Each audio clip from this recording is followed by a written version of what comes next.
Muy buenos días a todos y todas nuestras seguidoras y seguidores del Facebook Live de la Defensoría del Pueblo. En esta ocasión vamos a presentar este conversatorio denominado Construyendo nuevas formas de ser padres, cuarentena sin masculinidades, eh, masculinidades sin cuarentena. Y está pensado justamente en cómo el escenario de la cuarentena y la emergencia nacional ha llevado a que las personas vivamos un mundo distinto. Hemos tenido que trasladar las labores públicas que desarrollamos en el ámbito laboral, deportivo, académico, a nuestros hogares. Y los hogares muchas veces se han convertido en escenario del trabajo, pero también hemos tenido que compartir las labores que corresponden a las labores de casa. Y ahí hay un tema que para todos no es novedad. Las labores domésticas siempre han sido llevadas sobre las espaldas de las mujeres mayoritariamente. No todos los hombres tienen el compromiso y la convicción de poder comprometerse en esas labores. Y en este conversatorio lo que queremos desde la Adjuntía para los Derechos de la Mujer, que trabajamos el tema por la igualdad y mayores derechos hacia las mujeres y una lucha sin cuartel contra la violencia hacia ellas, lo que pretendemos es conversar con personas que desde su experiencia nos puedan decir cómo se vive la masculinidad, cómo es ser hombre en nuestro país, no solamente en la cuarentena, sino antes, y cómo es posible tomar conciencia de la responsabilidad que se tiene en este rol y renunciar a los privilegios que el sistema y la sociedad les ha dado a los hombres por el solo hecho de ser hombres. ¿Será posible poder construir una nueva normalidad en la que se pueda compartir y no ejercer ese dominio y poder que tienen por naturaleza y porque la sociedad así lo ha construido los hombres? Entonces, para conversar sobre estos aspectos, queremos conocer experiencias de personas, varones todos, que tienen mucho que hablar con nosotros desde distintas esferas del quehacer humano. Nos acompañan en esta oportunidad Miguel Flores Montúfar. Él es comunicador y profesor universitario. Miguel, bienvenido a este conversatorio. También está con nosotros Víctor Reyes. Él es periodista de RPP y ex redactor de Portales Deportivos. También se une en unos minutos con nosotros Juan Cominges. Como todos sabemos, Juan es exfutbolista de nuestra selección de fútbol y actualmente se desempeña como coach del comando técnico de nuestra selección. Y finalmente, la bienvenida a Raúl Rosales. Raúl es magíster en estudios de género y especialista en masculinidades. A ellos les doy la bienvenida, les agradezco por compartir con la Defensoría del Pueblo este espacio de conversación abierta, reflexiva, y voy a dar el pase a nuestra colega Marcela Paliza para que pueda conducir este conversatorio denominado Construyendo nuevas formas de ser padres, masculinidades sin cuarentena.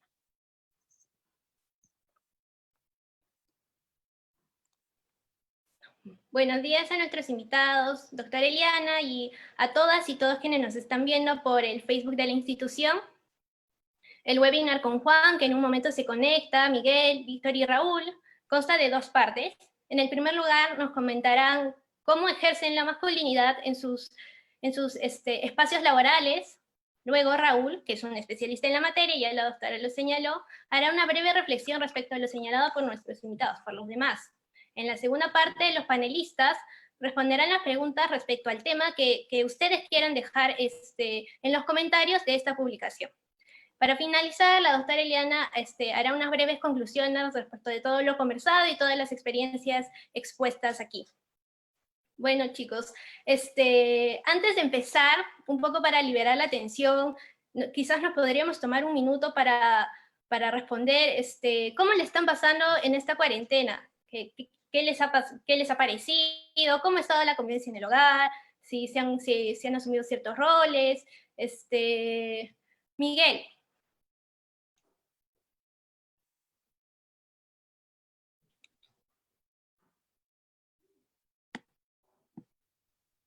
Ay, ¿ahora sí se me escucha? Ahora sí. Ya, perfecto. ¿Qué tal? Hola a todos y todas. Bueno, en realidad, mi esposa y yo estamos en una situación de privilegio, digamos, comparada con la situación en la que estamos viviendo millones de personas en nuestro país y en general en el mundo. Pero en relación a la convivencia y el trabajo diario, yo me encargo sobre todo de la cocina. Digamos, he aprendido a hacer pan, pan dulce, todos los tipos de pan. Y mi esposa se encarga sobre todo de la limpieza. Entonces, así nos dividimos un poco las labores. eh, y creo que de manera intermitente la cuestión del lavado de ropa, ¿no? A veces soy yo, a veces es ella. Y en general bien, digamos, pero igual pensando sobre todo en el entorno que no tiene esas facilidades y cuyas preocupaciones van más allá de la vida cotidiana y de las labores domésticas, ¿no? Bueno, sí, es todo un reto. Ya me avisan que entró Juan, entonces queríamos darle la bienvenida y otra vez recalcar la pregunta que es ¿cómo le están pasando en esta cuarentena? ¿Cómo ha sido la convivencia en el hogar? Y bueno, tenemos un minuto para responder. No sé, Juan, si nos puedes responder. ¿Qué tal? ¿Qué tal? ¿Me escuchan bien? ¿Me ven? Sí, sí, te escuchamos ¿Qué perfecto. tal? Buenos días. Disculpen que estuve trabajando y recién me pude conectar. ¿Cuál era la pregunta, perdón? ¿Cómo le estás pasando en cuarentena? ¿Qué tal ha sido esta experiencia? ¿Qué tal la convivencia en el hogar? La convivencia en el hogar, buena. Buena, felizmente estoy junto a mi madre y mis hermanos ahí, así que ha sido buena.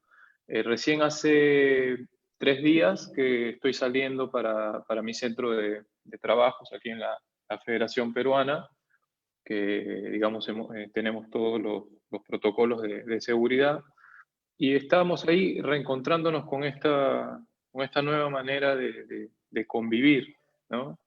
En ese sentido, pues esta cuarentena me ha permitido conectarme mucho con la gratitud de las cosas que tengo, de las cosas que he podido compartir con mi familia y me ha conectado con la conciencia de los privilegios que yo he podido acceder o que sigo accediendo y de cuán lejana pues está esa brecha, digamos, para todos los demás, ¿no? Entonces, eso por momentos personalmente me angustia, personalmente me genera mucho movimiento emocional también.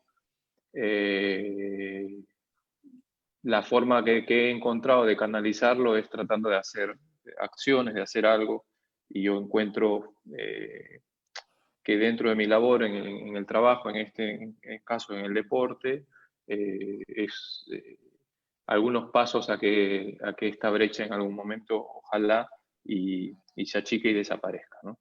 Así que eso es lo que les comparto. Muchas gracias. Ahora pasamos con Víctor para que nos responda la misma pregunta. Hola, Víctor. Hola Marcela, ¿qué tal?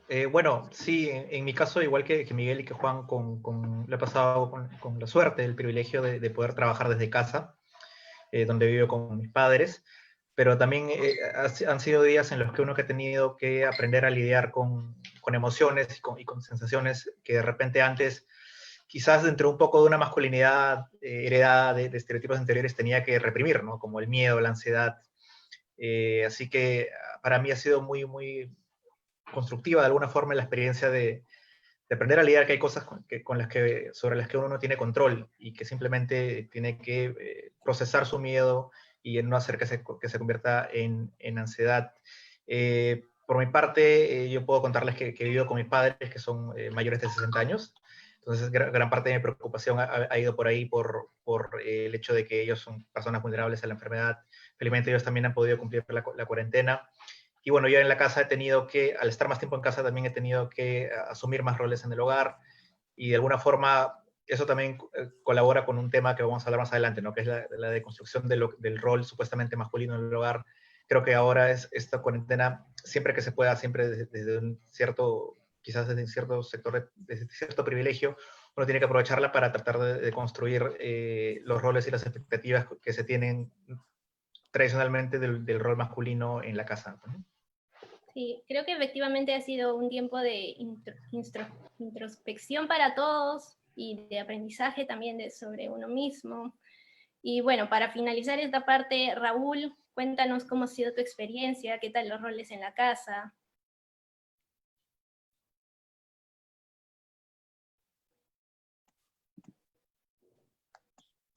¿Sí? ¿Aló? Hola, Raúl, sí. Te preguntaba qué ¿Sí me tal. escuchan? Sí, sí, te escucho. Ok, bueno, agradecer la invitación a la Defensoría del Pueblo. Un saludo a todos, todas y todes. Bueno, la experiencia que se vive actualmente a nivel nacional, a mí particularmente me conlleva a un constante aprendizaje, ¿no? Lecciones aprendidas que se dan, ¿no? En este momento en la cual no podemos salir de casa.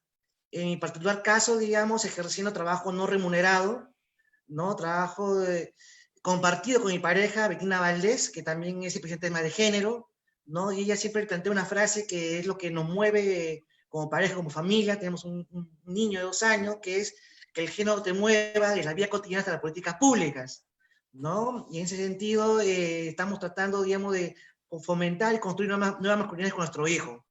Pero para eso, digamos, quien habla debe dar el ejemplo cotidiano, ¿no? Y estoy un poquito personal, todos los días cuelgo en Facebook fotografías mías haciendo cosas de la casa, ¿no? Limpiando, digamos, el baño, limpiando la ropa, la sala con mi hijo, cuidando con mi hijo, haciendo todos estos elementos que nos conllevan a cierta estructura de las nuevas masculinidades, que en el desarrollo de este evento voy a un poco a profundizar. Muchas gracias.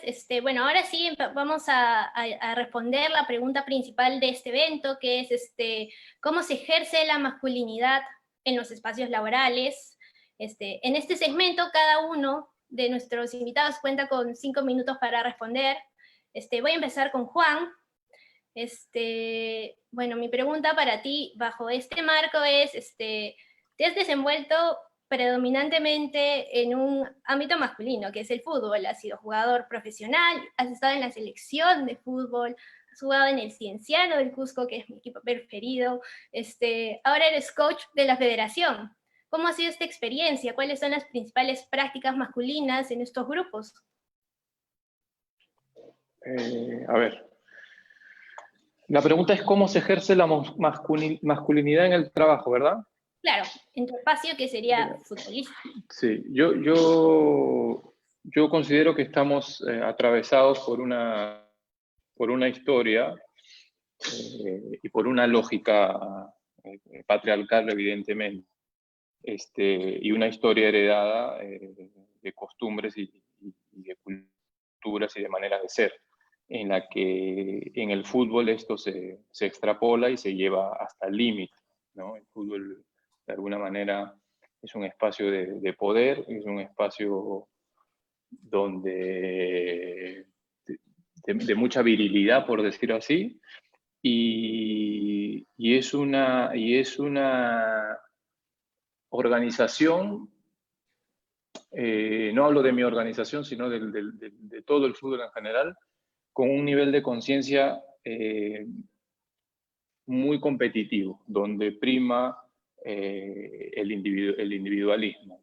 Bastante parecido a cómo se está viviendo finalmente afuera también, afuera de estas organizaciones. Entonces, yo leo esto como la necesidad del género masculino de conectarse con su energía femenina, que es una energía de la cual no nos han enseñado, una energía que tiene que ver más bien con los vínculos, y que no se confunda energía femenina con género femenino, ¿no? Pero yo veo este espacio del fútbol como la posibilidad de que aparezca esa energía femenina tanto en los hombres como en las mujeres para generar otro nuevo o una nueva mirada dentro del deporte de alto rendimiento, ¿no? Que dentro de sus mensajes normaliza, evidentemente, muchas cosas que no no nos hacen convivir bien, que no nos hacen convivir, digamos, con calma o mirando al otro como un igual, ¿no? Estamos en sí siempre. Entonces, yo encuentro ahí una gran posibilidad. No comentar hoy en el fútbol se están haciendo muchas políticas de incluir a las mujeres también en el fútbol profesional, y yo lo veo peligroso, porque las estamos queriendo incluir en un fútbol creado lógico, patriarcal, evidentemente, lo único que genera ahí es la posibilidad de que esto sea utilitario o que siga siendo utilitario. Entonces yo miraría con cuidado el espacio que tenga la mujer hoy en el profesionalismo del fútbol, ¿no? Yo creo que lo que hay que discutir es la lógica con la que hoy se está viviendo el deporte. Entonces, desde mi experiencia, evidentemente yo he pasado por un de construcción personal permitan poder acompañar que empiece a transformarse, empieza a generarse una conciencia diferente. Así que eso es lo que tendría para compartirte. No sé si de hecho, sí, de hecho ¿sí? me ha parecido súper importante, he anotado un montón de cosas importantes que has dicho, esto de este reto que es la inclusión de mujeres al fútbol profesional, pero digamos también la falta de una visión desde el punto de vista de las mujeres, porque claro, es incluirla en una lógica patriarcal, como señalas, o sea, aquí hay muchos temas por abordar, también la misma lógica patriarcal del fútbol. De hecho, hay muchos temas que has abordado que creo que debemos trabajar y es un reto, y el fútbol, como tú has dicho, es una, o sea, sí, es patriarcal, pero es un reto, pero también es una posibilidad para las mujeres y para el trabajo en género. Ahora sí, es un bonito espacio por la posibilidad que tienen los futbolistas de poder trascender, digamos, en su ejemplo y en la inspiración hacia los jóvenes, ¿no? Entonces, mientras estos futbolistas u otros deportistas puedan adquirir nuevos aprendizajes o puedan dejar de normalizar los aprendizajes ya adquiridos, se podría generar un cambio social, ¿no? O se podría hacer un aporte real para un cambio de las cosas, ¿no?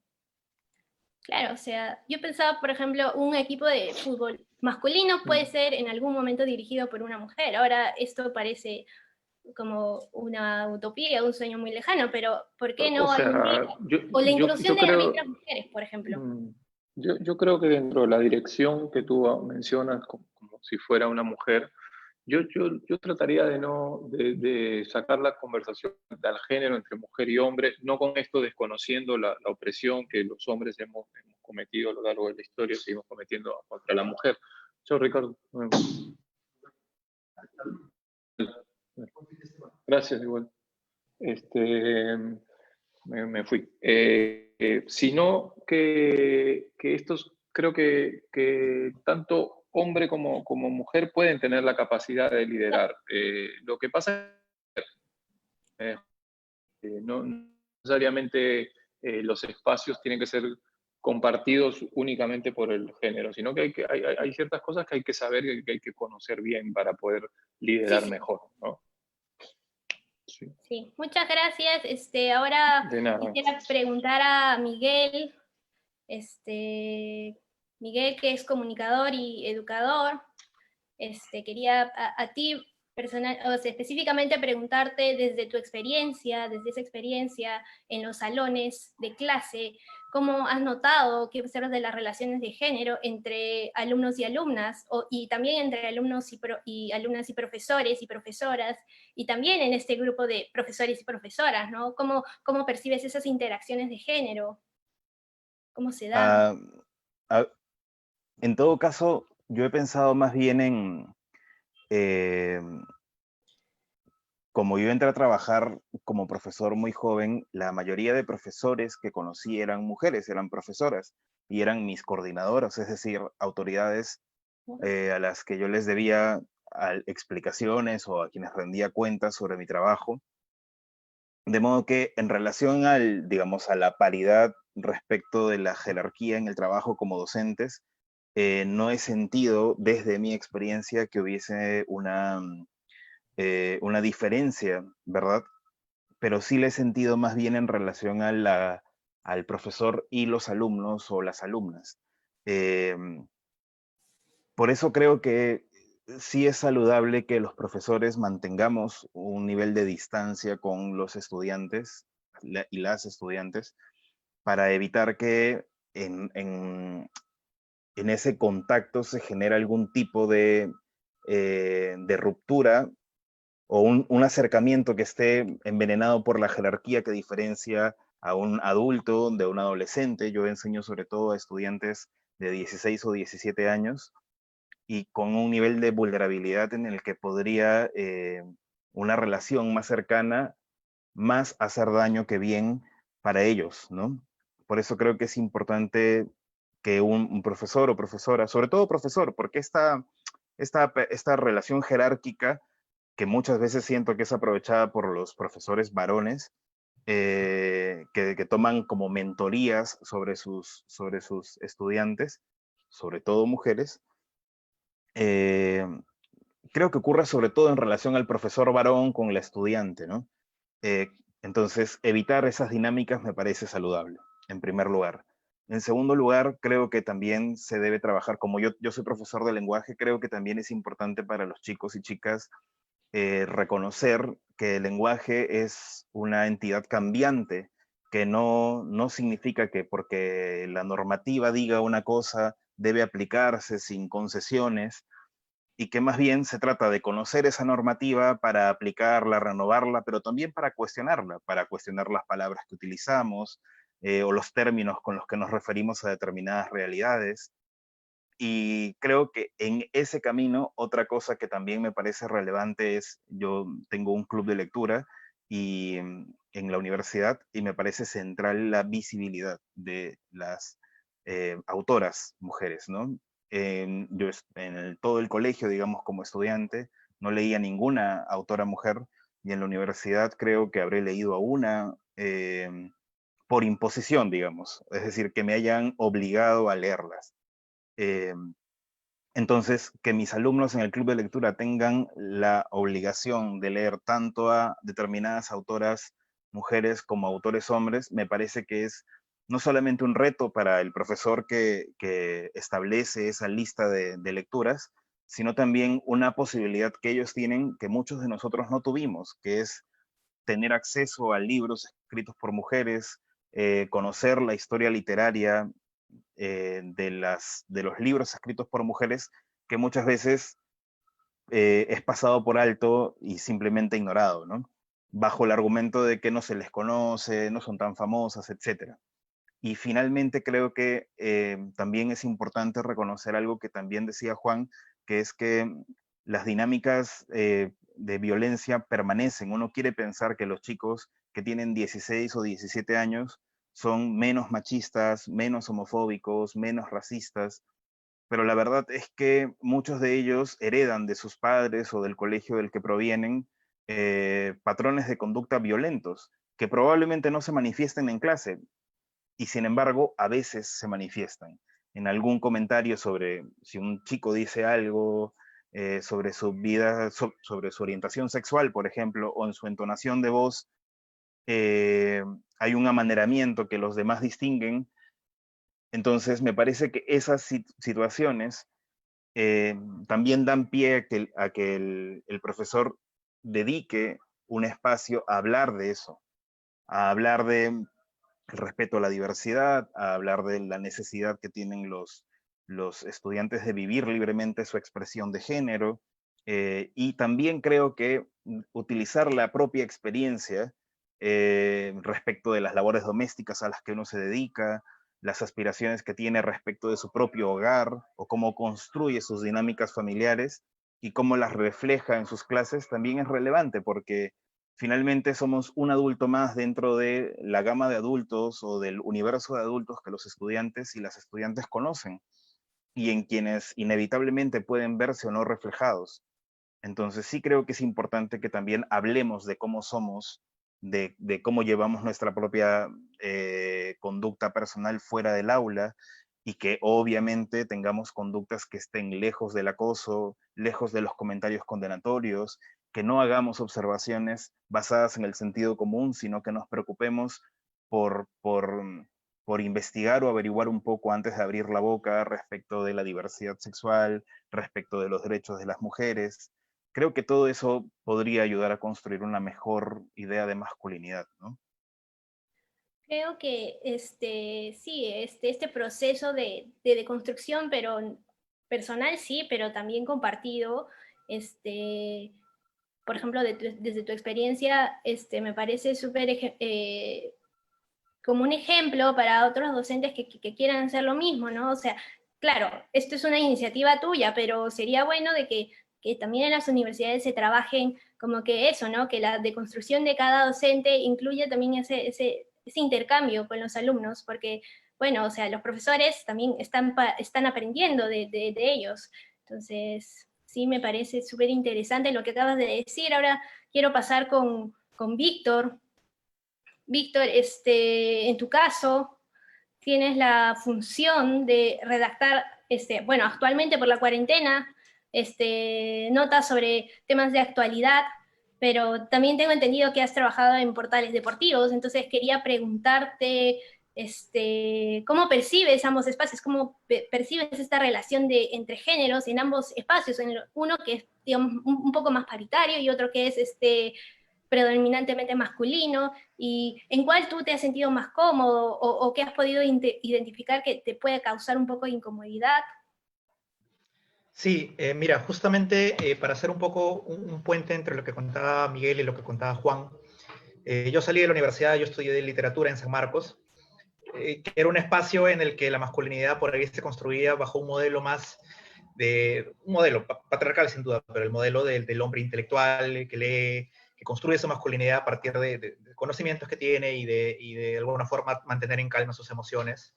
En cambio, pasé, casi saliendo de las aulas universitarias, a trabajar en el periodismo deportivo y entrar a una redacción de deportes totalmente compuesta por hombres, en comparación, por ejemplo, a la universidad donde más o menos la mitad de estudiantes eran hombres y la mitad eran mujeres, en el que la masculinidad se construía de otra forma. Ahí era digamos, más común y más incluso esperado de todos, que uno sea bastante expresivo con sus emociones en lo vinculado al deporte.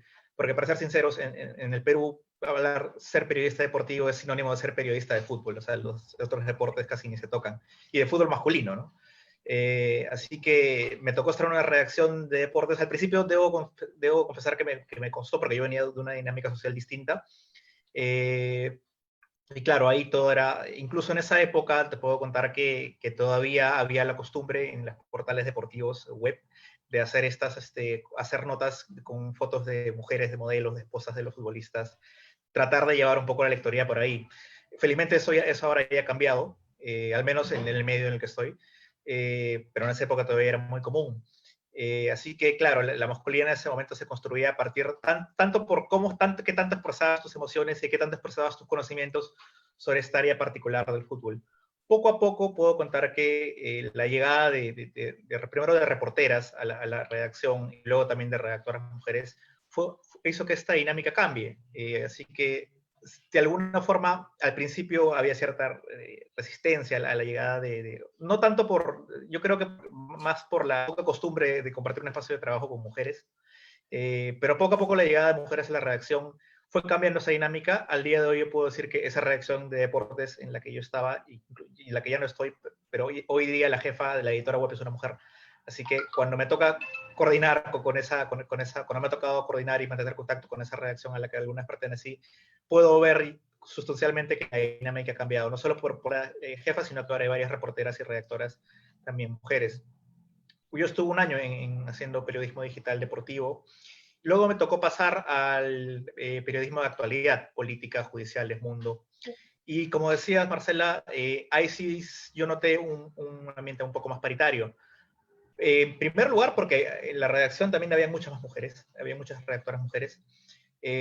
Y también en mi trabajo ya coordinaba mucho más con lo que era la radio. Yo trabajo en RPP. RPP es un medio multiplataforma que tiene radio, web y televisión. La radio, hasta el día de hoy, la jefa de radio es una mujer. La mayoría de productoras de radio en RPP son mujeres. Yo diría que el 80%, si no me equivoco. Así que la dinámica ahí fue distinta. Mi llegada a la sección de actualidad de RPP coincidió además con digamos, las primeras marchas de Ya Somos Todos, y la radio impulsó campañas sobre ese tipo, así que siempre fue a nivel de dirección periodística, siempre se nos inculcó, al menos desde esa época hasta entonces, darle mucha importancia a la lucha contra la violencia hacia la mujer. Y en la redacción de actualidad yo veía que más bien, habían esfuerzos sinceros, a veces no suficientes obviamente, para construir una masculinidad distinta, una masculinidad que tuviera en cuenta la importancia de la lucha contra la mujer. Yo me sentí mucho más cómodo ahí, pero luego de unos años, ya el año pasado me tocó cambiar de puesto, me tocó pasar a ser reportero, es decir, ya dejar el escritorio y salir a la calle, reportear desde la calle. Y ahí me pasó algo curioso, porque si bien en la mayoría de comisiones con otros medios, en las que te encuentras colegas de otros medios, casi siempre hay tantas mujeres como hombres en todos los temas, sean policiales, políticos. Creo que hay una mentalidad esquemáticamente masculina detrás de esto. ¿Por qué? Porque siempre está digamos, la idea general de que un reportero no le debe tener miedo a nada, de que el reportero es intrépido, valiente, que son valores tradicionalmente asociados a la masculinidad, ¿no? La valentía, no tener miedo a nada. Si tienes miedo a algo, suprimirlo y salir a la calle y buscar noticia de cualquier forma. Y más bien yo creo que la llegada del coronavirus, del estado de emergencia, nos ha obligado a los reporteros, a los que hacemos calle, a replantearnos esto. Porque ahora, con la enfermedad, con el virus que está en todo el mundo y en el Perú tan fuertemente, sentir miedo es algo normal, sentir miedo es algo más bien natural que uno tiene que procesar, y si no procesa puede acabar en trastornos como ansiedad, y pueden acabar en trastornos como la depresión. Entonces yo creo que la cuarentena nos está llevando al oficio del reportero a repensar esto, ¿no? A repensar cómo trabaja, a tomar las precauciones posibles, sean mascarillas, sean otro tipo de equipamiento para proteger la salud.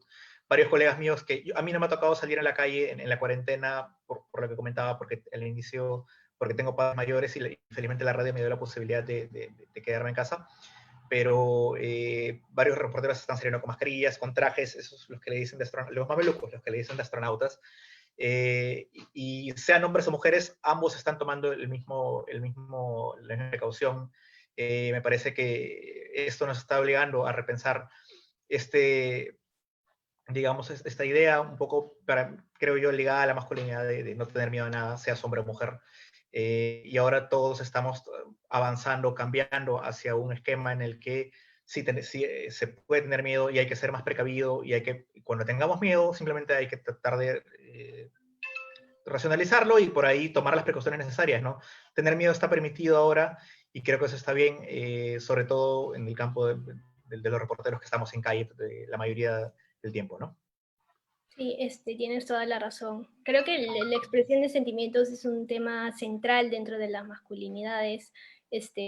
Ahorita justamente va a empezar a hablar Raúl. Raúl es un especialista en la materia, como ya señalaba al inicio, y quería pedirle a Raúl que antes de que nos dé sus apreciaciones sobre lo que ahora nuestros invitados han comentado, que me digas un poquito pequeño cómo ha sido esta introducción a tus estudios de género, donde al contrario que en estos espacios es más bien un espacio mayoritariamente femenino, y también qué te ha llamado más la atención de tu quehacer en los talleres de masculinidades que diste, o sea, qué es ese factor de masculinidad que más resalta, digamos, apenas entras a un salón.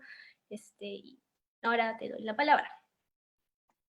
Sí, mi cercanía con los estudios de género sucedió en el despacho universitario. Yo soy antropólogo, ¿no? En el año 1999, en el curso de antropología peruana, ¿no? Mi profesor en aquel tiempo, Carlos Jean de Gregori, iba a publicar un libro, un compendio de antropología, ¿no? Sobre, digamos, los avances de antropología en el Perú, ¿no? No hay país más diverso, ¿no? Y un capítulo, ¿no? Elaborado por Patricio Liar, que trabajaba sobre género en el Perú, ¿no? Y fue muy interesante el abordaje teórico, me llamó la atención, ¿no? Y justamente ahí empezó, digamos, mi cercanía con el tema de género. Ya en el año 2009 estudié un diplomado de género en la Universidad Católica del Perú, ¿no? En la cual profundicé los estudios de género y ahí me encontré con los estudios de masculinidades. Y justamente los estudios de masculinidades fue muy interesante el conocimiento porque se conocía uno mismo, ¿no? La construcción de ser hombre, ¿no? Los motivos, las teorías, ¿no? Las consecuencias, los costos, ¿no? Y a partir de ahí, digamos, mi ámbito laboral se asoció al tema del género y la masculinidad. Ya llevo ya como 10 años trabajando el tema de género, haciendo talleres, escribiendo, ¿no? Colaborando con las movidas sociales en torno a la lucha contra la violencia de la mujer, ¿no? Y ahora tratando de construir todo un movimiento social en relación a las nuevas masculinidades. Y algo que me llamaba la atención en los talleres que siempre se daban era la resistencia, sobre todo de los hombres. Cuando habla de tema de género, generalmente se cree que es un tema de hombres que tiene que ser explicado por hombres, ¿no? Digo, al revés, o sea, un tema de mujeres explicado por mujeres, ¿no? Y ahí muchos participantes me decían, ¿por qué no hay un ministerio del hombre? ¿No? ¿Por qué es un ministerio de la mujer? ¿No? Y claro, ¿por qué un ministerio del hombre? ¿No? Y ahora que reflexiono sobre esa resistencia, más que un ministerio del hombre, ¿por qué no fomentar políticas sociales para construir nuevos modelos de masculinidad? ¿No? Yo creo que por ahí podemos llevar, digamos, acuerdos, consensos de leyes, de normas, que conlleven a fomentar nuevas masculinidades. Y justamente, ¿en qué nos basamos? En los hechos de la vida real. Y justamente los casos mencionados, digamos, por Juan Comíges, Miguel Flores y Víctor Reyes, nos conllevan, digamos, a ver cómo se construyen las masculinidades, cómo se legitiman estos tres espacios, tanto el deportivo, ¿no? El tema del ejercicio docente, como el ámbito del periodismo. Y para ello me gustaría empezar con una frase de Mafalda, ¿no? Mafalda es un personaje de Quino, ¿no? Y Mafalda decía lo siguiente, ¿no? El problema de la gran familia humana es que todos quieren ser el padre, ¿no? ¿Y qué significa ser el padre? Ya que se acerca el Día del Padre, ¿no? El padre está asociado a relaciones de poder, ¿no? El quien es padre, digamos, toma las decisiones, el que manda, el que hace la violencia, un padre tradicional. Y justamente la construcción de la masculinidad está imbricado con el tema de relaciones de poder. Por eso en las exposiciones que he escuchado, Juan Comíges y Víctor Reyes han mencionado un concepto que es patriarcado, ¿no? Y según las teóricas del feminismo, como Kate Miller, ella señala que el patriarcado se sustenta, digamos, en dos bases.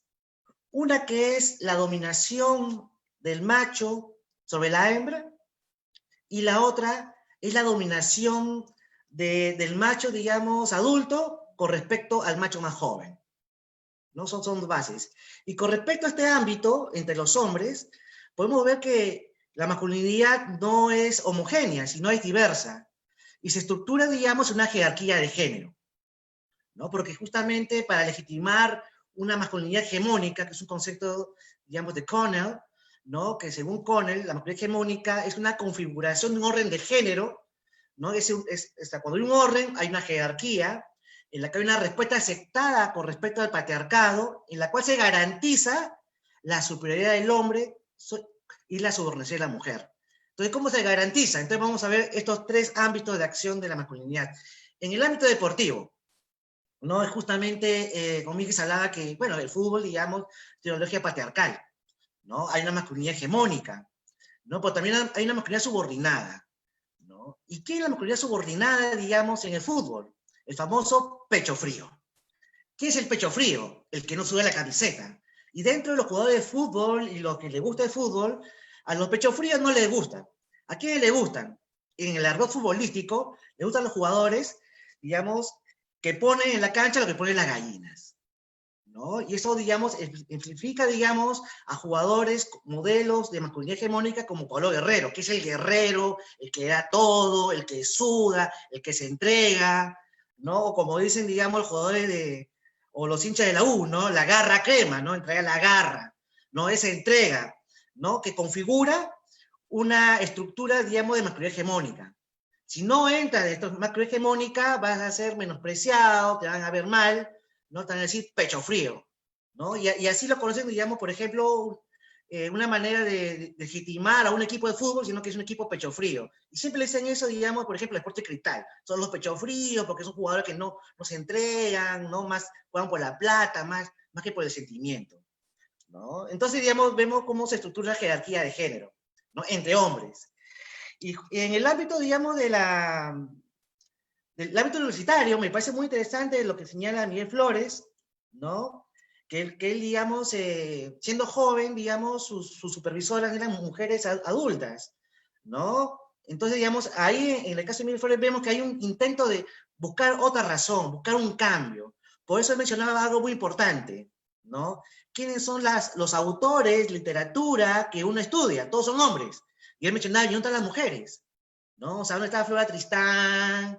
¿No? O sea, ¿dónde hay otras autoras? ¿Por qué? Porque han sabido visibilizar que las mujeres han tenido un protagonismo en la historia del Perú. Pero para eso, como señala él, es necesario, digamos, cambiar. Y para eso es importante el lenguaje, ¿no? El lenguaje es fundamental, y acá hablamos del lenguaje inclusivo, ¿no? Y como diría, digamos, una consigna política del feminismo, si no me nombras, yo existo. Por eso es muy importante el rol docente, ¿no? Para visibilizar, ¿no? Para construir la historia y reconstruir un nuevo modelo de masculinidad, ¿no? En el caso mencionado por Víctor Reyes, me parece muy interesante, digamos, bueno, yo también soy sanmarquino, ¿no? Y hay un modelo de masculinidad en el poder, ¿no? El decano, el rector, generalmente son hombres, ¿no? Y en el campo del periodismo me pareció muy interesante este modelo de el reportero. ¿Quién es el reportero? El que no tiene miedo, el que va a todos lugares, los reporteros de guerra, ¿no? Pero en el contexto de la cuarentena con el virus, digamos, hay que romper este modelo de masculinidad hegemónica y decir, tenemos miedo. O sea, si vamos a salir a la calle, tenemos miedo, ¿no? Y eso, digamos, no te va a hacer menos hombre. Pero en la lógica de la masculinidad hegemónica, justamente, la idea es comprobar que uno es hombre, ¿no? Y otro autor, Michael Kimmel, que plantea un concepto que es la manera, digamos, de probarse constantemente, ¿no? La validación homosocial, ¿no? O sea, ¿qué es la validación homosocial? Es cuando entre los hombres, un hombre tiene que mostrar a otro hombre que es bien viril, bien hombre, ¿no? Tiene que probarse constantemente. Te pruebas como hombre, digamos, en el campo deportivo, en la cual no arrugas, ¿no? En el ámbito universitario, en la cual, digamos, tienes tus demandas, a ti, digamos, nadie te saca la vuelta, ¿no? Tú eres, digamos, el hombre, el profesor de la clase, tú eres la jerarquía, todos son ignorantes, tú tienes el conocimiento, ¿no? Y en el campo del periodismo, digamos, en la lógica de reportero de guerra, no tiene miedo a nadie, ¿no? Porque el que tiene miedo, digamos, es menos hombre. Entonces, como vemos, bajo la lógica de masculinidad hegemónica, hay maneras de garantizar, digamos, esta jerarquía, ¿no? Y estos son mis primeros comentarios. Y bueno, ya un comentario final. ¿Qué es lo común de los tres? Para acabar, es tratar de construir un modelo alternativo a este modelo tradicional de hombre. Como bien han dicho, es una herencia cultural. Entonces vemos en los tres expositores, digamos, maneras o formas de buscar esta nueva manera de ejercer masculinidades, para buscar una sociedad más igualitaria.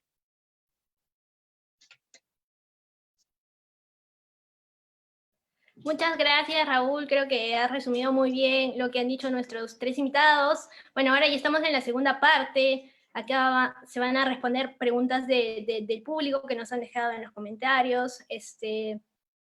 Pero antes yo quisiera hacerles una pregunta a los tres, porque hemos hablado de fútbol en varios momentos, y sí hay algo que me llama la atención respecto a la dinámica del fútbol. O sea, por ejemplo, yo también soy muy fan, pero siempre, ahora ya desde que trabajo de género, hay algo que me llama la atención, es que si bien está el prejuicio de que llorar no es de hombres, o mostrar sentimientos en general, no es de hombres.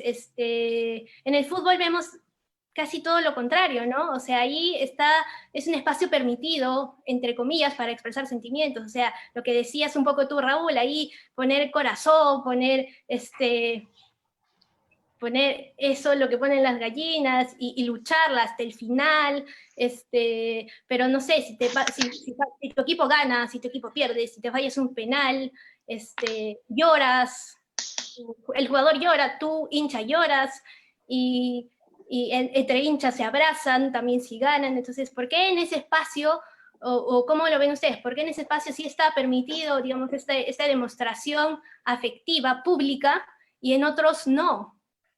¿Por qué creen que hay esta dualidad de aceptación de estos espacios en torno a los sentimientos? No sé, ¿qué opinas en primer lugar, Víctor?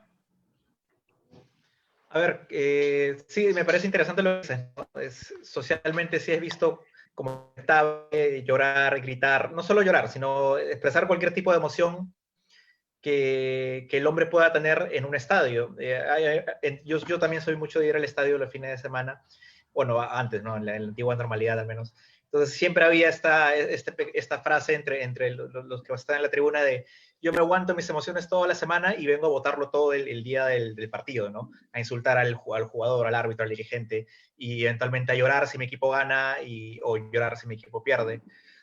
Yo creo que tiene que ver un poco es parte de la construcción masculina, que dentro de esa represión de emociones propias hay un lugar en el que sí está socialmente permitido votarlo todo. Y yo creo que el fútbol, que digamos, de alguna forma, ya casi como un producto de consumo, ha sido vendido como que el lugar en el que los hombres finalmente expresan sus emociones, por también una cuestión de dinámica de consumo, ¿no? Cómo consume uno el fútbol de forma pasional, de forma, digamos, irracional. El fútbol es un espacio dentro de lo racional que tiene que ser un hombre por estereotipo, en el que el hombre puede ser irracional y botar todas sus emociones y consumir año tras año, pagar su entrada o comprar su camiseta del equipo. Y digo esto yo también siendo un consumidor del equipo del que soy hincha, ¿no?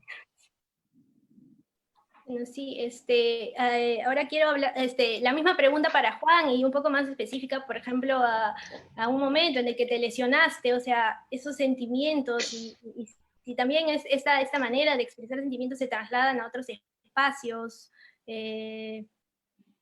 No sé si nos puedes compartir tu experiencia. No te escuché la segunda de la pregunta.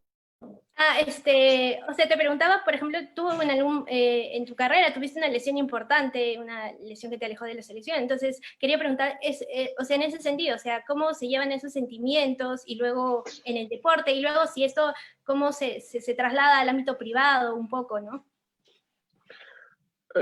Un poco por lo que escuchaba,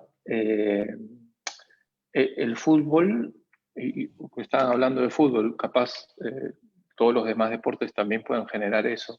Claro. Pero la pasión finalmente es lo que nos permite vivir todas nuestras emociones al 100%. Y las emociones nos predisponen a actuar.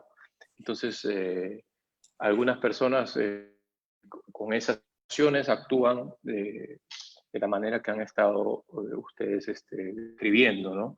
O gritando, o insultando, o también abrazando, o llorando. Pero es en todo caso lo fascinante del fútbol, que envuelve a las personas que nos gusta y nos envuelve en la pasión, ¿no? Y desde ese lugar nosotros nos permitimos actuar. Yo creo que el espacio del fútbol, como el espacio de la educación en general, no nos ha permitido, digamos, vincularnos con la sensibilidad, por decir así, ¿no? No se nos ha permitido la dualidad entre la fuerza y la sensibilidad. O él siempre ha sido o eres muy fuerte o muy sensible, pero esa dualidad no. Entonces yo encuentro esto como producto de una cultura más bien occidental, donde hegemoniza todo, o ha hegemonizado todo, y nos aleja la cosmovisión tiene que ver más bien con un femenino y masculino, con la dualidad de la que te hablo, ¿no? Nosotros hemos suprimido lo masculino cuando han aparecido estos dolores históricos del rechazo a nuestra cultura, del abandono y del egoísmo que aparecen en épocas pues, de la conquista. Y desde ese lugar nosotros no hemos tenido la energía, los hombres hablo, no hemos tenido la energía femenina a la mano. Es decir, nuestra manera de ver el mundo hace 500 años, por decirlo así, ha sido rechazada, ha sido esto no sirve, es como tú ves el mundo no sirve, sirve como yo te lo estoy mostrando, y desde ese lugar ha aparecido el resentimiento, y desde ese lugar nosotros hemos heredado también la forma de liderar, es decir, nosotros hemos heredado esa manera de liderar desde el lugar de que lo que yo te muestro es lo que sirve y no tanto escuchando qué es lo que nos sirve a todos. Me parece interesante ver las razones de dónde está ocurriendo estos dolores, me parece que son muy profundas desde nuestra concepción misma de ver la vida como los nacidos en esta parte del mundo, ¿no? Sí, no sé, Miguel, ¿tú qué piensas? ¿Qué opinión tienes al respecto? Desactivado el audio. ¿Ahí se me escucha? No, sí se te escucha. Ah, ya, perfecto. Mira, los he escuchado, creo que, bueno, en tanto Víctor es periodista que ha trabajado en deportes y Juan ha sido jugador y trabaja en la selección como coach, tienen una experiencia directa que yo no puedo más que envidiar, pero digamos, desde mi propia experiencia como jugador amateur de pésima calidad de fútbol, y como hincha de la selección, etcétera, lo único que puedo decir es que también creo que es necesario cuestionarnos ese espacio, porque el hecho de que el fútbol funcione como un baño de varones, digamos, en el que los varones se sienten libres de manifestar sus emociones, incluso en contactos homoeróticos que no les despiertan mayor miedo, que no les ponen nerviosos, es algo que también deberíamos cuestionar. Por qué no podemos extender esa efusividad fuera del estadio o fuera del partido? ¿Por qué no podemos vivirla con tranquilidad? ¿Y por qué también está tan cerca de la violencia? Porque algo que no hemos mencionado es que, digamos, no existe deporte en nuestro país que esté tan cerca de la delincuencia, de los abusos, de los motines, de los golpes, de las peleas entre barras como el fútbol. Lo que evidencia que, en primer lugar, es el deporte más querido, el más seguido, etcétera, pero también nos ha hecho creer, nos ha acostumbrado a la idea de que cuando pasa la barra debemos ocultarnos un poco, no podemos convivir con ella, como si fueran una especie de simios descontrolados a los que uno no puede provocar porque de lo contrario uno pagaría las consecuencias. Bueno, eso también es masculinidad, ¿no? También es una idea del hombre no pensante que si es estimulado de forma negativa va a reaccionar de forma violenta. Y eso es algo que también está dentro de cómo entendemos el fútbol o cómo entendemos este deporte como un espacio liberado para la bestialidad, no solo para la emotividad, que sería lo positivo, sino también para la bestialidad, para la violencia, gente que normalmente no es homofóbica o que al menos no lo es declaradamente, de pronto lo es en ese momento. Y allí se expresa su odio racial o su odio homofóbico y sobre cualquier otro su odio machista, ¿no? Donde ser mujer es ser débil, ser mujer es ser niña, es decir, ser expresiva, demostrar dolor. Y hay algo, lo único que quisiera decir para señalar es como si el fútbol fuera nuestra épica contemporánea, ¿no?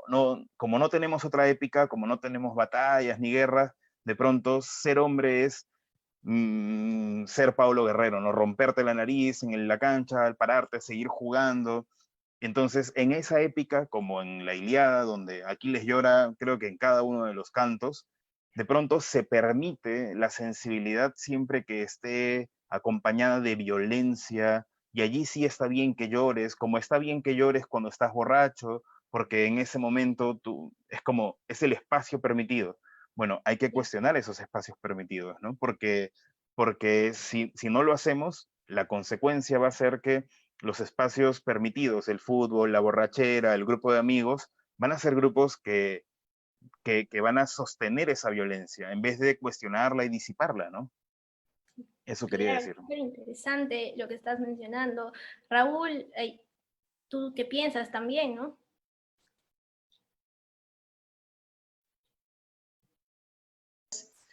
Con respecto a fútbol, digamos, hay dos entradas analíticas, Sí. ¿no? Una es de la sociología del fútbol, ¿no? Liderado por un sociólogo peruano, Aldo Panfichi, en la cual señala que el fútbol es un espacio democrático.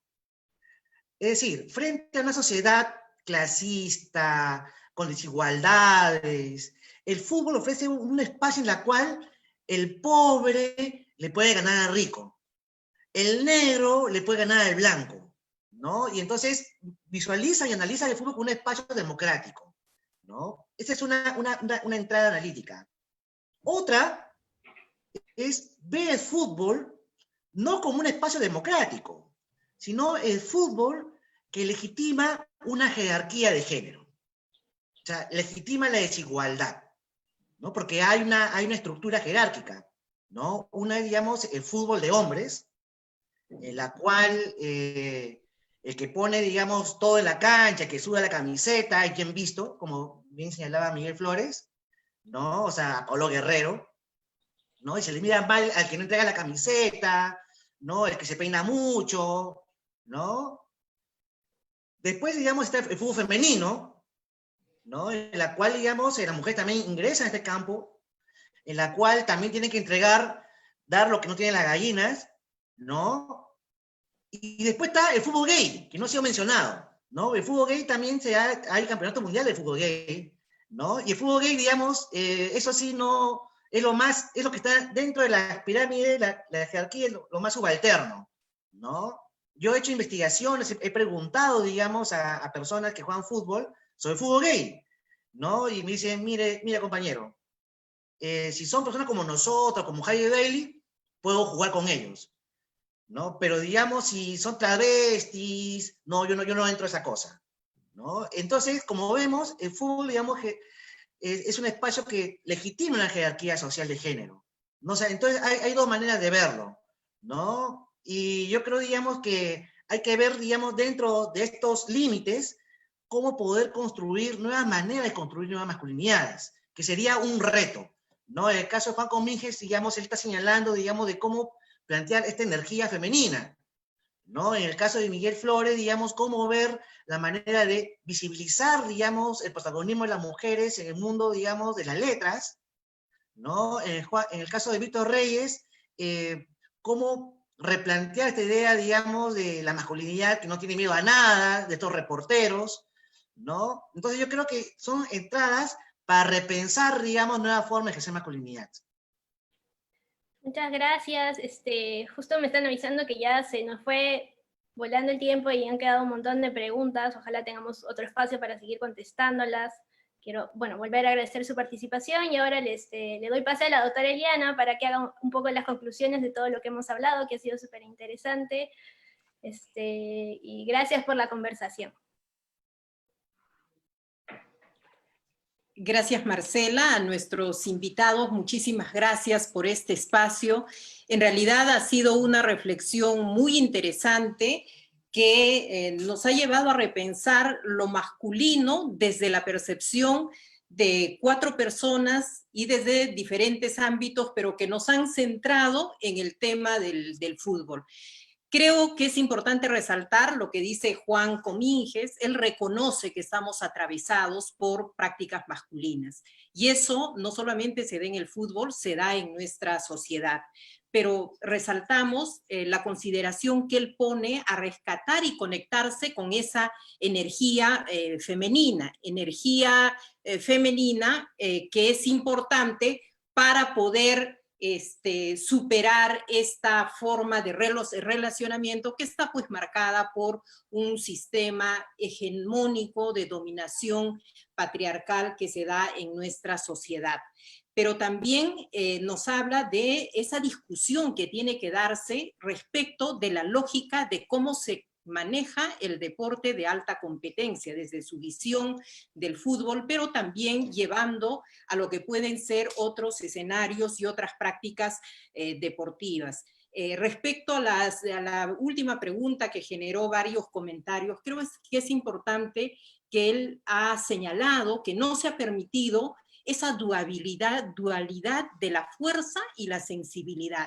Y claro, todos tenemos que reconocer que el fútbol es pasión, como lo decía Juan Comínguez, que es vivir emociones, te predispone a actuar, tú puedes estar en un escenario donde tus emociones, no solamente de quienes están en la cancha, sino de quienes siguen el partido, van a estar muy presentes.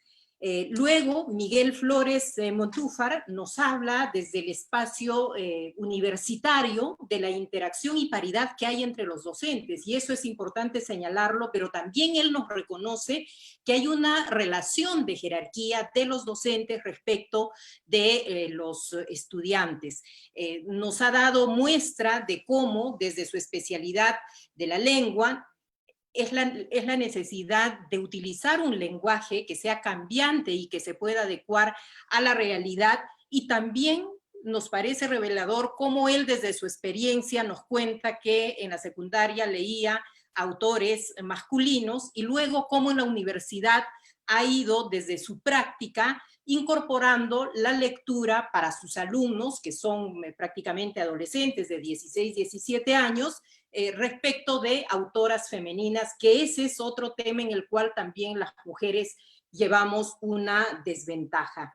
Él nos habla de una oportunidad y posibilidad de trascender con el ejemplo en los espacios universitarios. Y eso es importante, que los alumnos puedan ver a sus docentes como un ser, entre comillas, normal, natural, el que puede hablar de lo que hace en casa, cómo se relaciona, cómo maneja sus diferencias, sus relaciones, y eso puede tener, más allá del efecto académico para el cual está convocado, un efecto que pueda ser un cambio social. Respecto del fútbol, Miguel nos habla de que este es un espacio de liberación para el salvajismo, y muchas veces sí, pues se dan espacios de liberación de ese odio homofóbico, del racismo, del machismo, del sexismo, que tiene que ser desterrado.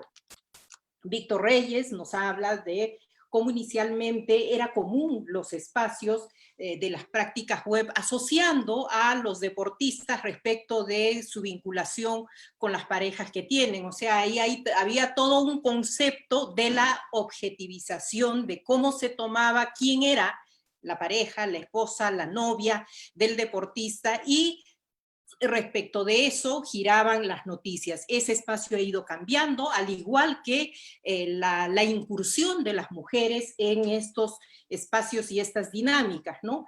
Obviamente nos habla también de que existen resistencias, ¿no?, por la poca costumbre, y cómo la cuarentena ha obligado a cambiar respecto de esas funciones de periodista de calle. Nos habla de emociones, porque claro, ese periodista de calle siente miedo, está sujeto a la incertidumbre de lo que pueda pasar, pero ahora hay posibilidad de repensar en el tema de emociones. Y Raúl, cerrando estas importantes reflexiones que nos hacen nuestros invitados, nos habla básicamente de una media que ellos han trazado con sus intervenciones, que es la necesidad de que contemos con un modelo alternativo al ejercicio actual de las masculinidades. Creo que lo dicho por Raúl se resume en eso.